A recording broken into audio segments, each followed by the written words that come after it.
Paper खा रहे हो और तो और प्रभु श्री राम का मंदिर भी खा रहे हो। जिन्होंने भगवान को नहीं बख्शा वो ना तो राम के हैं, ना आपके हैं, ना किसी काम के हैं। प्रधानमंत्री जी हर 15 दिन पे बात करने आ जाते हैं। क्या कहते हैं? मन की बात। परीक्षा ऐसे देना बच्चों, हाई स्कूल में ऐसे पढ़ना, इंटर में ऐसे पढ़ना, सुबह उठ के ऐसे जाना, रात में ऐसे याद करना। कई लोग रोने लगते हैं, कहते कितने बढ़िया प्रधानमंत्री, बताओ बच्चों को परीक्षा पे चर्चा कर रहे हैं। परीक्षा पे चर्चा कर रहे हैं। 93 पेपर लीक हो गए हिंदुस्तान में। मैं भारत के प्रधानमंत्री से कहना चाहता हूं, एक बार पेपर लीक पे चर्चा करके दिखाओ पूरे हिंदुस्तान का नौजवान। जितने पेपर लीक करने वाले हैं ये सारे के सारे चंदा चोर पार्टी से जुड़े हुए लोग हैं, भारतीय जनता पार्टी से जुड़े हुए लोग। उस मुद्दे का समाधान जल्दी से कर दो, वरना 20 के बाद देश की संसद को चलने नहीं देंगे। आपके खिलाफ लड़ाई लड़ने का काम करेंगे। उन लोगों की बदौलत ये मुल्क आजाद नहीं हुआ जो उस जमाने में अंग्रेजों की दलाली कर रहे थे। नाम ले लूंगा तो मुश्किल हो जाएगी, नाम ले लूंगा तो मुश्किल हो जाएगी। सदन में मुझसे कहने लगा वंदे मातरम पे बहस करो। मैंने कहा पे ही मानो, 4 लोगों का नाम बताओ जो वंदे मातरम लगा के तुम्हारे पुरखे जेल गए थे। 4 के नाम बताओ।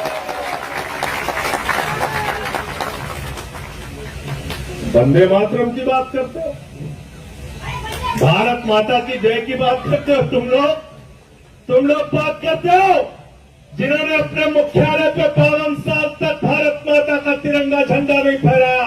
उनसे कोई देशभक्ति का प्रमाण पत्र नहीं चाहिए। मुझे बहुत अफसोस है कि देश के शिक्षा मंत्री ने हमारे नौजवानों को देशद्रोही कहा। मुझे बहुत अफसोस और पीड़ा है कि इन नौजवानों को अपमानित करने का काम किया गया जो जंतर मंतर से अपनी आवाज लगा रहे हैं। मैं भारत के प्रधानमंत्री नरेंद्र मोदी और देश के शिक्षा मंत्री से कहना चाहता हूं, ये अपने हक के लिए यहां पर है, पेपर लीक को रोकने के लिए यहां पर है और पेपर लीक पूरे हिंदुस्तान में रुकवा कर दम लेंगे। ये इनकी लड़ाई उस बात के लिए है। तुम इनको देशद्रोही कह रहे हो? जो भी अपने लिए खड़ा होता है, अपने लिए आवाज उठाता है, वो देशद्रोही हो जाता है। किसान आएगा काले कानून के खिलाफ तो कहोगे किसान खालिस्तानी है, पाकिस्तानी है, देशद्रोही है। नौजवान आएगा पेपर लीक के खिलाफ तो उसको कहोगे देशद्रोही है, देशद्रोही है। मैं तो भाजपाइयों के बारे में कहता हूं, जितना पाकिस्तानी पाकिस्तान का नाम नहीं लेते उससे ज्यादा भाजपाई पाकिस्तान का नाम लेते हैं। लेते नहीं लेते? बताओ, लेते हैं कि नहीं लेते? देश से प्यार क्या होता है वो सोनम वांगचुक से आके सीखो और जीत जीत के जाकर सीखो। क्या होता है देश से प्यार? यहां पे जो नौजवान है उनसे आके सीखो, उनसे आके सीखो, थोड़ी शिक्षा तुम्हारी भी बढ़ेगी। लेकिन सीखोगे कैसे? तुम तो दूसरा काम सीखने में लगे हो, दूसरा काम सीखने में लगे हो, स्कूल लूट रहे हो, या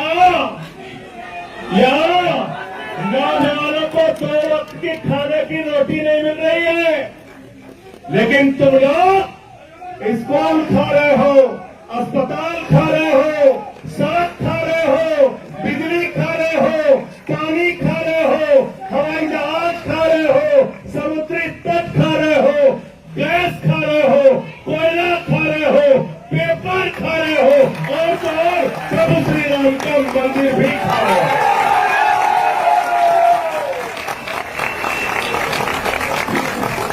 मैं बड़ा हैरान था कि सब कुछ तो खा गए, अब क्या खाएंगे? कोयला खा गए, गैस खा गए, बिजली खा गए, पानी खा गए, सड़क खा गए, पुल खा गए, जहाज खा गए। अब पेट्रोल खा रहे हैं, उसमें कह रहे हैं एथेनॉल मिला के गाड़ी खाएंगे। गाड़ी खा रहे हैं, स्कूटर खा रहे हैं, बस खा रहे हैं। मैं सोच रहा था सब खा गए, अब क्या खाएंगे? कहने लगे संजय सिंह जी गलत फहमी मत पालो, अब हम प्रभु श्री राम का मंदिर खाएंगे, वहां का चंदा खाएंगे। चंदा चोरी कर रहे हैं। तो मैं ये कहना चाहता हूं, जिन्होंने भगवान को नहीं बख्शा वो ना तो राम के हैं, ना आप के हैं, ना किसी काम के हैं। गलत तो नहीं कह रहा हूं। प्रधानमंत्री जी हर 15 दिन पे बात करने आ जाते हैं। क्या कहते हैं? मन की बात। परीक्षा ऐसे देना बच्चों, हाई स्कूल में ऐसे पढ़ना, इंटर में ऐसे पढ़ना, सुबह उठ के ऐसे जाना, रात में ऐसे याद करना। कई लोग रोने लगते हैं, कहते कितने बढ़िया प्रधानमंत्री, बताओ बच्चों को परीक्षा पे चर्चा कर रहे हैं। परीक्षा पे चर्चा कर रहे हैं। 93 पेपर लीक हो गए हिंदुस्तान में। मैं भारत के प्रधानमंत्री से कहना चाहता हूं, एक बार पेपर लीक पे चर्चा करके दिखाओ पूरे हिंदुस्तान का नौजवान। मैं चला गया प्रयागराज, अभिजीत जी, मैं प्रयागराज चला गया पेपर लीक पे चर्चा करने। हमारे कमरे में पुलिस वाले आ गए, ये स्टार वो स्टार बंदूक लेके सब पहुंच गए वहां पे। कहने लगे यहाँ पे आप क्या बात कर रहे हैं? हम कहेंगे तुमसे क्या मतलब? बंद कमरे में कहने लगे पेपर लीक पे चर्चा तो नहीं कर सकते आप। मैंने कहा तुम पेपर लीक कर सकते हो बेईमानो, हम चर्चा भी नहीं कर सकते, हम चर्चा भी नहीं कर सकते। तो मैंने पेपर लीक पे चर्चा किया वहां पे, और जो पेपर लीक पूरे हिंदुस्तान में हुआ है, तो हमसे कई बार लोग पूछते हैं कि आप लोग बीजेपी वालों को क्यों दोषी ठहराते हैं, मोदी जी को क्यों दोषी ठहराते हैं, शिक्षा मंत्री को क्यों दोषी ठहराते हैं? अरे सरकार का क्या लेना देना पेपर से? तो मैं उनसे कहता हूं, जितने पेपर लीक करने वाले हैं ये सारे के सारे चंदा चोर पार्टी से जुड़े हुए लोग हैं, भारतीय जनता पार्टी से जुड़े हुए लोग हैं। गलत तो नहीं कह रहा हूं, गलत तो नहीं कह रहा हूं। कहते कैसे पता किया?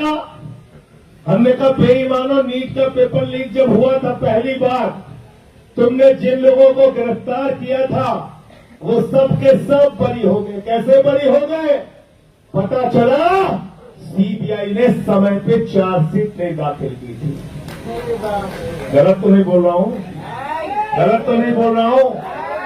बताओ अगर प्रधानमंत्री शामिल नहीं है, बताओ अगर इनकी पार्टी शामिल नहीं है, तो प्रधानमंत्री के नीचे काम करने वाली सीबीआई ने पेपर लीक के माफियाओं के खिलाफ समय पे चार्जशीट दाखिल क्यों नहीं की? उनको सजा क्यों नहीं दिलाई आज तक? बताओ जरा हमको सारी सवाल का जवाब दो। इसलिए इनसे जरा सावधान रहना। ये आपके आंदोलन को कमजोर करने की तरह तरह की कोशिश करेंगे। मैं देखता हूं यहां पे भी कुछ लोग आ जाते हैं अंधभक्त, आते नहीं आते बीच में उलझाने के लिए, हिंदू मुसलमान करने के लिए। कहते हैं कि नहीं कहते? उनसे ये कहना, जितने स्कूल बंद हुए हिंदुस्तान में, 1 लाख सरकारी स्कूल बंद हुए, 1 लाख सरकारी स्कूल। कौन पढ़ता है उन सरकारी स्कूलों में? गरीब का बच्चा, पिछड़े का बच्चा, दलित का बच्चा। 1 लाख सरकारी स्कूल हिंदुस्तान में बंद हो गए। 1,20,000 सरकारी स्कूल हिंदुस्तान में है जिसमें सिर्फ एक टीचर काम करती है। 90,000 सरकारी स्कूल हिंदुस्तान में ऐसे हैं जिसमें बच्चियों के लिए टॉयलेट का इंतजाम नहीं है। इस देश में हजारों लाखों सरकारी स्कूल ऐसे हैं जहां पे मिड डे मील में बच्चों को नमक रोटी खाने के लिए दी जाती है, उनके चावल में कीड़े पड़ जाते हैं। मैं पूछना चाहता हूं, हिंदुस्तान के अंदर लोगों को बांटने वाले लोगों, बताओ, जो नारा लगाते हो जिस हिंदू का खून न खोला, इन बच्चों के स्कूल बंद होने पर तुम्हारा खून क्यों नहीं खोलता? क्यों नहीं तुम सड़कों पे आते हो पेपर लीक के सवाल पे? और जंतर मंतर पे समर्थन करने के लिए आओ और इनका साथ दो नौजवानों का। और 20 तारीख से संसद शुरू होने जा रही है।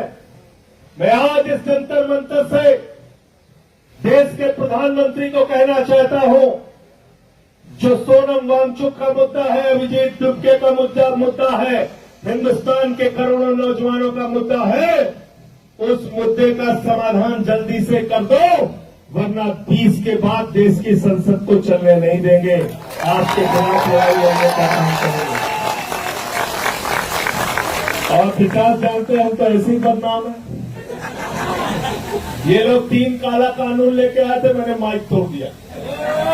जिस माइक से वो काला कानून पास करने जा रहे थे, मैंने माइक तोड़ दिया, मुझे उठा के सस्पेंड कर दिया। भाजपा नाराज हो गए, कहने लगे देखिए संजय सिंह ने माइक तोड़ दिया, माइक तोड़ दिया, माइक तोड़ दिया। मैंने कहा बेईमानो, तुमने किसानों की हड्डियां तोड़ी है, मैंने तो सिर्फ माइक तोड़ा, ये काला कानून वापस नहीं माने हमारी बात। 1 साल तक आंदोलन चला और 1 साल के बाद भारत के प्रधानमंत्री सामने आए, कहने लगे हमारी तपस्या में कमी नहीं। एक तो इतना रोंधा प्रधानमंत्री आज तक दुनिया के किसी देश में नहीं है। हर बात पे बेचारा रोने लगता है। कोरोना में लोग मर जाएंगे, उसके बाद रोने लगेगा आके। हर बात पे रोने लगता है प्रधानमंत्री हमारा। ऐसा प्रधानमंत्री है, चुनाव में गए उत्तर प्रदेश में, कहने लगे उत्तर प्रदेश के लोगों भारतीय जनता पार्टी को वोट दे दो। लोगों ने पूछा साहब क्यों वोट दे दे? बोले तुम्हें कोई चिंता करने की जरूरत नहीं। बोले साहब क्या क्या करोगे? तो देश का प्रधानमंत्री क्या कहता है, जरा ध्यान से सुनना। भारत का प्रधानमंत्री उत्तर प्रदेश में स्कूल बनाने के लिए नहीं कहता, अस्पताल बनाने के लिए नहीं कहता, सड़क बनाने के लिए नहीं कहता, रोजगार देने के लिए नहीं कहता, फैक्ट्री लगाने के लिए नहीं कहता, पेपर लीक रोकने के लिए नहीं कहता। देश का प्रधानमंत्री कहता है भाइयों और बहनों, जरा हमको बताओ, अगर गांव गांव में कब्रिस्तान है तो शमशान होना चाहिए।